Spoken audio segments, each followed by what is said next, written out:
तो कर सकते हो।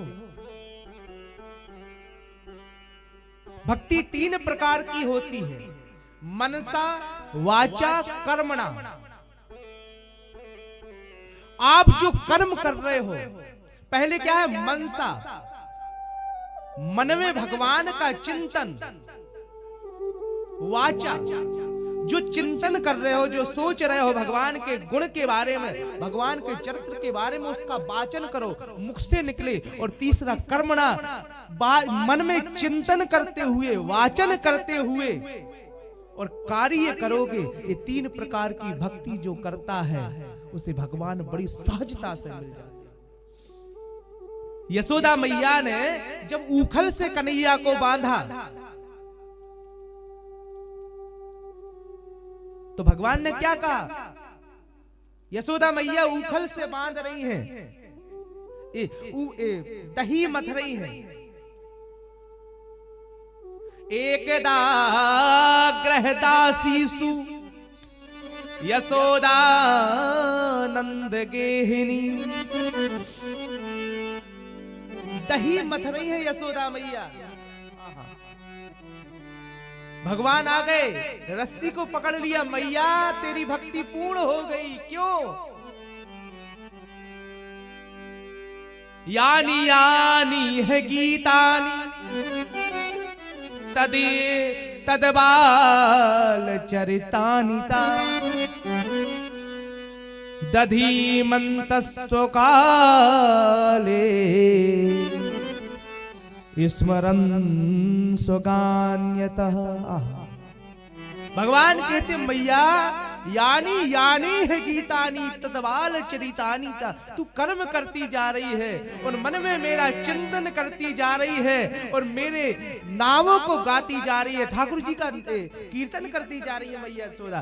ठाकुर जी कहते तू चिंतन भी कर रही है माँ, वाचन भी कर रही है और कर्म भी कर रही है। इसलिए माँ तू अब रुक जा, मैं आ गया, प्रसन्न हूं, तू मांग मुझसे क्या चाहती है। कर्म, भक्ति के साथ कर्म भी जरूरी है।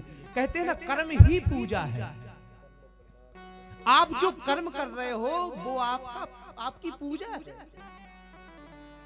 आप खेती कर रहे हो वह आपकी पूजा है। आप नौकरी कर रहे हो वह आपकी पूजा है। आप किसी की सेवा कर रहे हो वो आपकी पूजा है।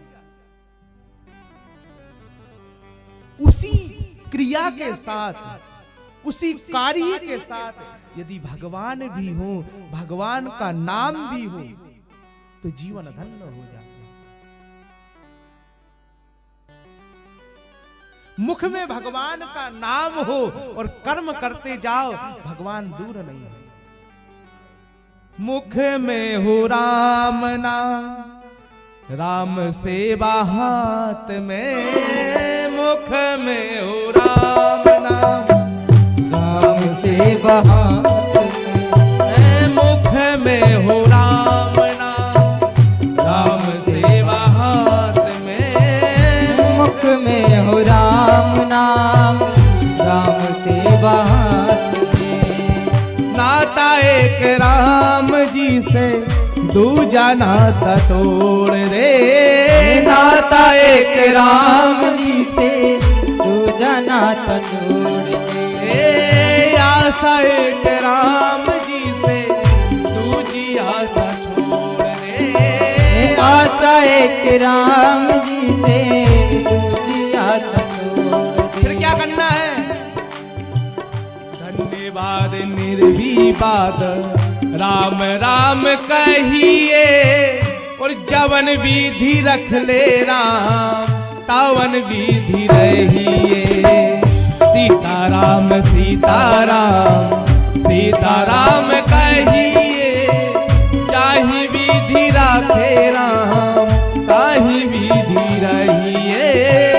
चाहे विधि राखे राम ताहि विधि रहिए। तो भगवान कहते हैं कि तुम्हारी कर्म ही पूजा है। और भगवान तो गीता में स्पष्ट कहते हैं कर्मण्येवाधिकारस्ते मां फलेषु कदाचन। तुम कर्म करो, फल की इच्छा ना करो। फल देने वाले हम हैं। कर्म करोगे देंगे जरूर, लेट देंगे लेकिन देंगे जरूर। इसलिए जीवन में निराश मत हो। एक विश्वास रखो कि हमने कर्म किया है और उस कर्म को परमात्मा जरूर पूर्ण करके उस फल को जरूर देंगे। भाई पेड़ लगाओगे, आम का पेड़ लगाओगे तो फल खाने के लिए कुछ दिन रुकना पड़ेगा। लगाते ही फल नहीं देगा आम। तुमने कर्म किया है, संघर्ष किया है, वो फल जितना परिश्रम करोगे उसका फल उतना ही तुम्हें मीठा मिलेगा। कर्म जरूरी है।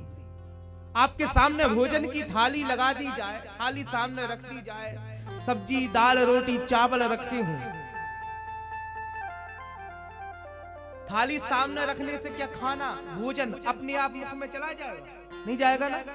कैसे जाएगा? बोले पहले तुम हाथ से खाओगे तब भूख मिटेगी कि नहीं। अब तुम सोचो कि कोई हम ना हाथ चलाएंगे ना खाएंगे, खुद आकर के भोजन हमारे पेट में चला जाए, ऐसा नहीं हो सकता। कर्म करना पड़ेगा।